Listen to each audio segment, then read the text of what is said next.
Welcome back to episode 135 of Who Should You Choose, the video series where I go through the prior videos, questions, and comments and help you with your HUT line of decisions. I apologize for the price of PWHL arenas. In the last few episodes, two, I believe, someone had left a comment, your name is in here in this current video, that if you play with PWHL arenas and the home team, the person who has the home arena set to a PWHL arena, it actually gives you PWHL rules, which is like the funniest EA thing ever, because I don't know if this was as intended or because I feel like they should have marketed it, or it's just like they didn't realize and it'll get patched or whatever, but it 100% works if you want to play with a PWH rule set. So really the only change is that if you take a penalty, the person that takes the penalty goes to the box, but the rest of the line also stays out. Meaning that if your centerman takes a penalty, your winger has to take the face-off. Alternatively, or also, I guess, if you score a goal shorthanded, you or your opponent, that person comes out of the box and the power play is over. 100% works. It's fun, I guess. I actually think that would actually be a fun way if it was in the NHL. But be aware that those are the changes. So if you're playing someone, the major problem is you can't really tell. The presentation is all but gone in NHL, in my opinion, in terms of like the traditionalist and what we used to get. So you can't even tell what arena you're playing in.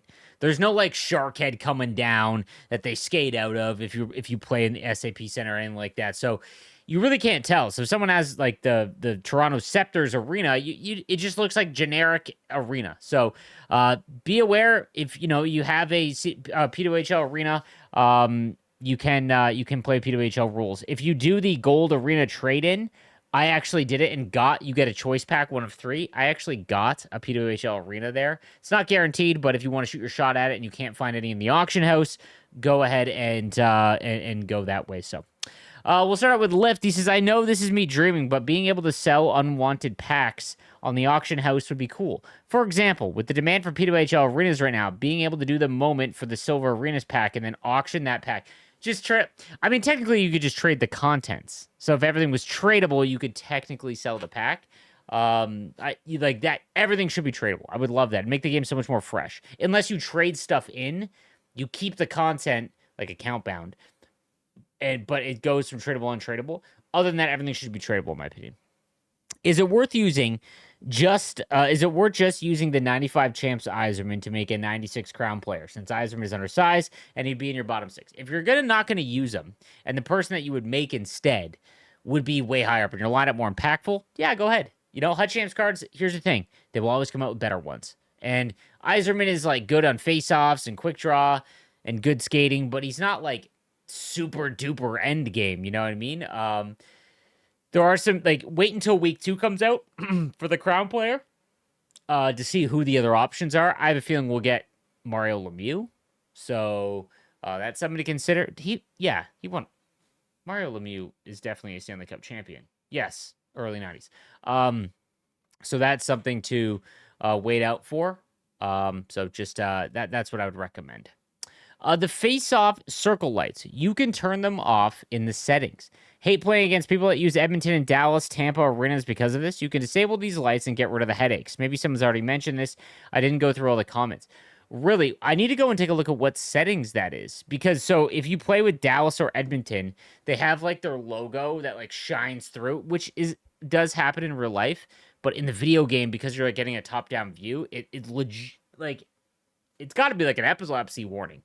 Because it's so hard to look at.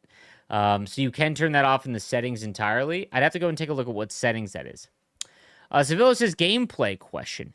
How the hell can I improve my passing in this game? From NHL 08 to NHL 20, passing was always my strength. And when I boycott NHL 21 to 24, during that time, they messed up passing somehow. My passing percentage is always like 60 or below in Rivals games, and it's not good having muscle memory from 12 years of passing the same way, which doesn't work. So, I don't know what NHL it was. I think it was 22, where they turned off pass assist entirely.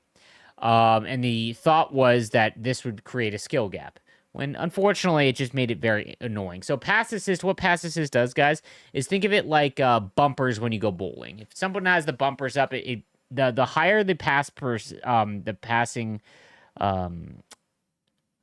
pass assist setting is in your settings, the more the bumpers are there. The lower the pass assist setting, the wider the bumpers are, right? So the range of outcomes is bigger, right?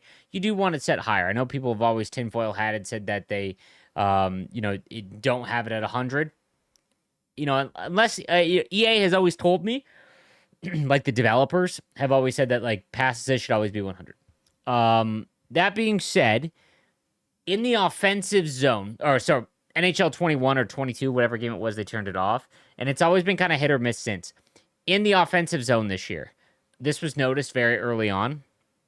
Pass assist is pretty much gone, meaning that in the offensive zone, the bumpers are gone. So wherever you aim it, that is going to be where it goes. And unfortunately, while you think that you are drilling a pass to your other player, you're probably a little bit off because you're trying to do it very quickly, right? And we're not all like masters of the game.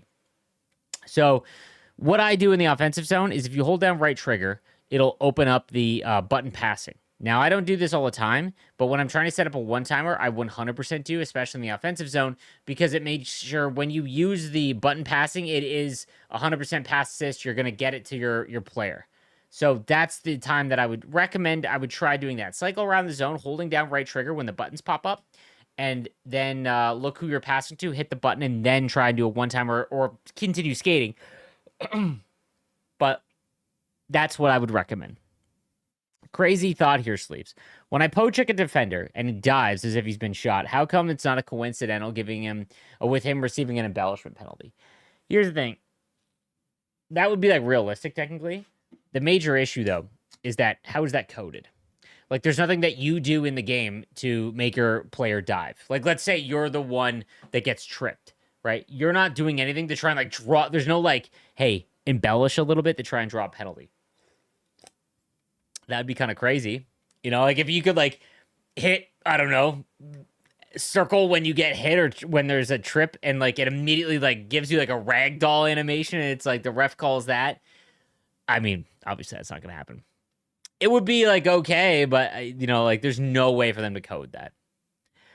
I don't know if it's so much that people don't like change. This was in response to me saying that the content this year was... the content team over the last like 8 years have kind of figured out content and how they can release it via the technology they have available to them, the live service team.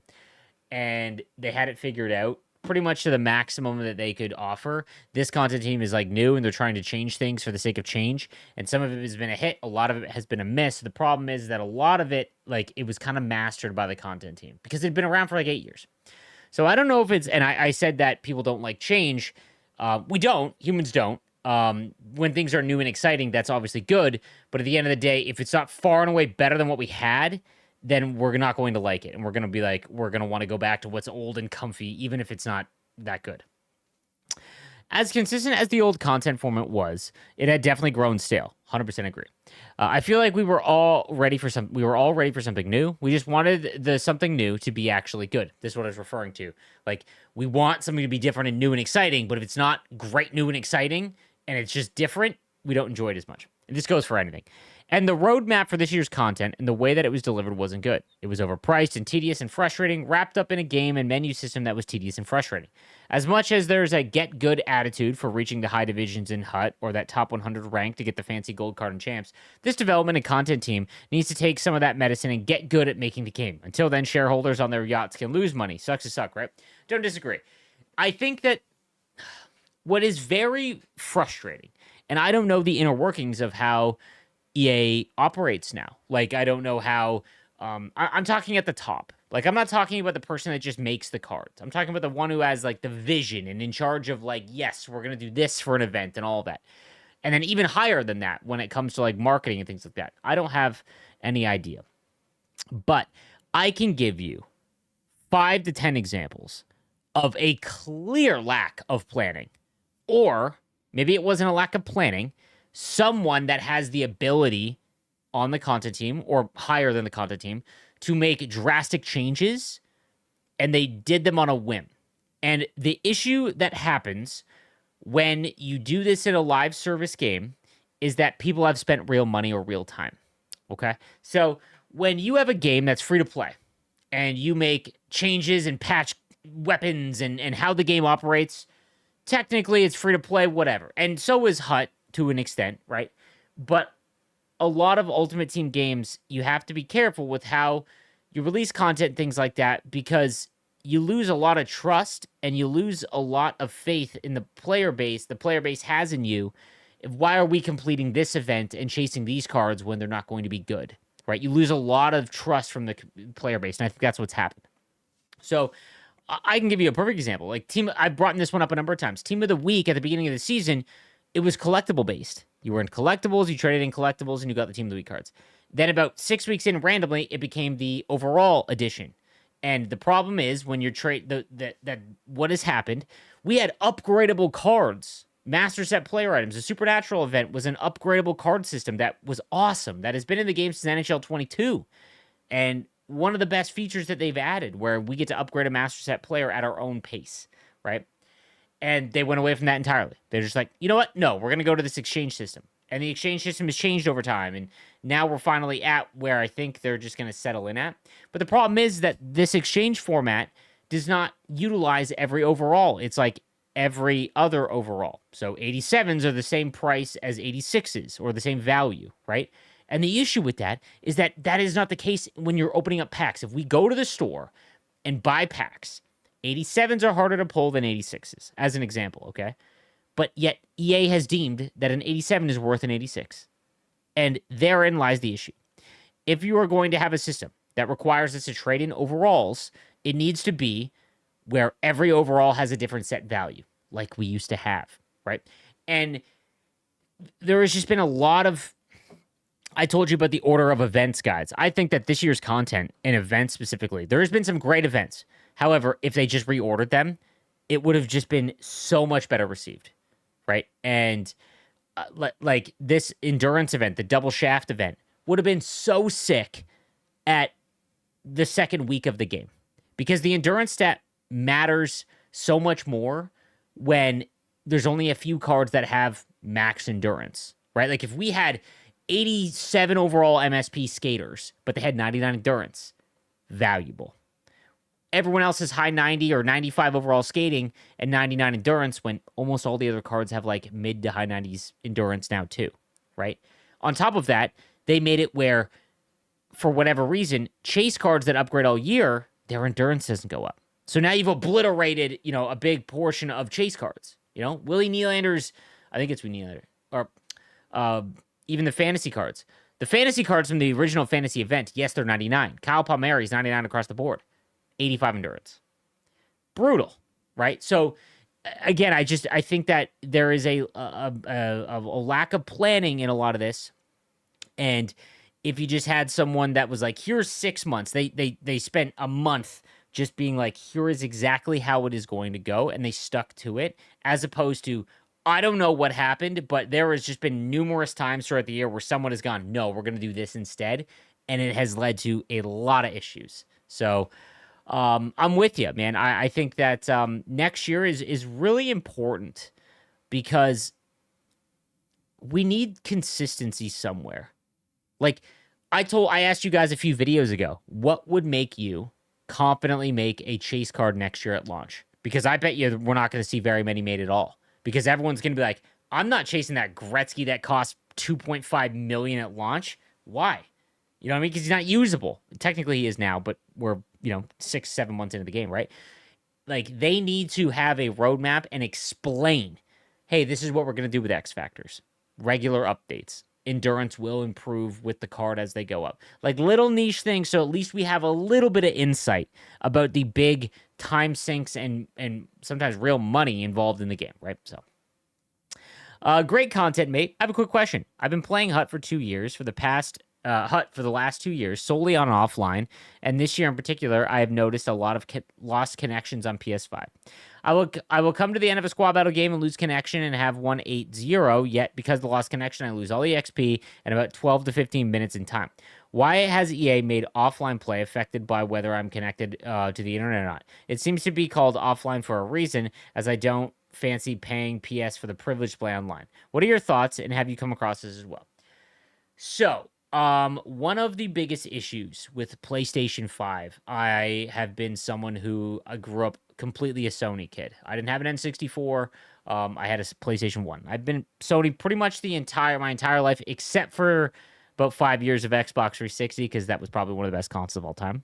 But other than that, I've been Sony the entire way. The PlayStation 5, specifically, has been the worst generation for Sony that I can remember. And the reason for it is we should have the newest technology, okay? And it has come with massive hardware issues. One of the issues, I have been directly connected ever since I started making content. You can't play on Wi-Fi. Even if someone that doesn't make content or stream or anything like that, don't play on Wi-Fi. And one of the issues that I was having, even directly connected, was it would kick me off once every day or so, and it was because my Ethernet cord, the Ethernet port on the back of my PS5 was like faulty, and it required like a gold-plated Ethernet cord. So I had to spend like $60, and I got like a gold-plated Ethernet cord. Hasn't ever happened again.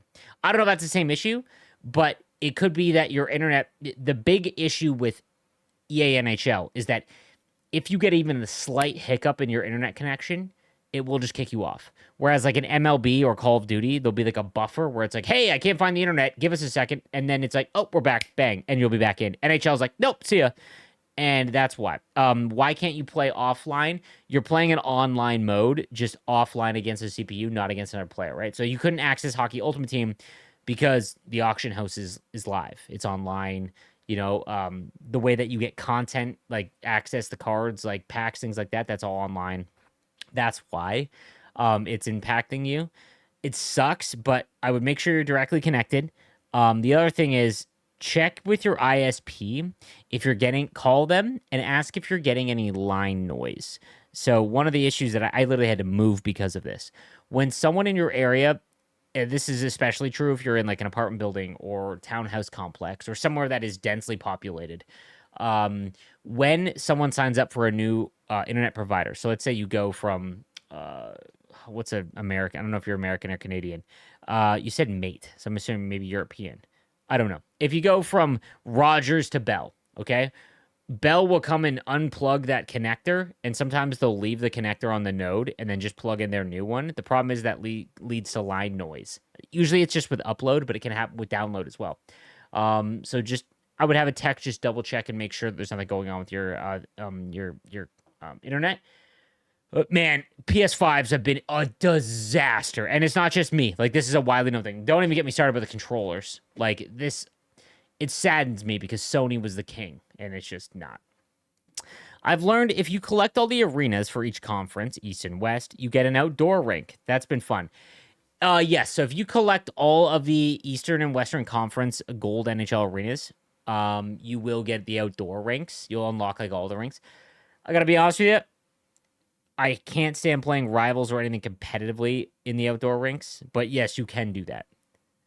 I don't know if it's just me, but I kind of miss the old format of creating and upgrading MSPs from NHL 22 and 23. I as well. Having the option of making one for very cheap, I think it was 5 collectibles most of the time, with the base overall being relatively low, and then upgrading the card at your own pace was nice, and made grinding the game somewhat fun. I know you mentioned that recently, but I also really miss cards having multiple synergies, especially with Team of the Season and Team of the Year cards counting for 3 synergy points made team building more fun. 100%, if they're going to make fixed chase cards, they need to make either all of their abilities free, or multiple synergies that are customizable. Something like synergies aren't important until they are. Early on in the year, synergies are very important. I went back and I was like, why are team builder cards this year so mid compared to what they were? Because with the lower overalls, you would think that team builder cards, because they're higher overalls, are right in line. I'm talking about at launch, like the 86s, right? Why are they just so mediocre? Right. And I went back and looked at Robin Regeer's team builder card. I was like, why was this card so good? And it was because he could get speed burst and like acceleration boost or a bunch of other things. And if you got those synergies activated, it was nuts.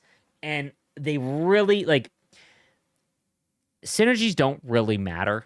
Like they aren't going to make or break your team, but it adds another layer of team building. Like a lot of people say, get rid of X Factor abilities. Good God. Guys, if they got rid of X Factor abilities, that's even less to differentiate how a card feels. because unfortunately, EA does not have custom strides or custom shots, and they won't until there is some sort of AI tracking via like I think it's called NHL IQ, or I don't remember what it's called. If they implement that and they get that data, because every NHL player's jersey has a chip in it. I don't know if you guys know this. You can actually see a lot of their data, like fastest speed and all that stuff, and time skated. And if they start utilizing that data and they can track like a shot so that they can just automatically upload, okay, Jack Eichel skates like this. Alex Ovechkin shoots like this. They don't have to motion capture each and every single one because they don't have the team large enough to do that. That'll drastically change everything. But outside of that, the only thing that makes a card feel different really is their size and their speed or agility. Mostly people don't think it's agility. Agility is very important in terms of feel. It makes you feel snappy, or at abilities. And I think Synergies add a nice little fun way to try and maximize team building. And I think that they just, they need to make sure that is a thing. That's going to do it for this episode of Who Should You Choose, guys. We'll be back again tomorrow. Thank you again. I'll see you then. Have a good one.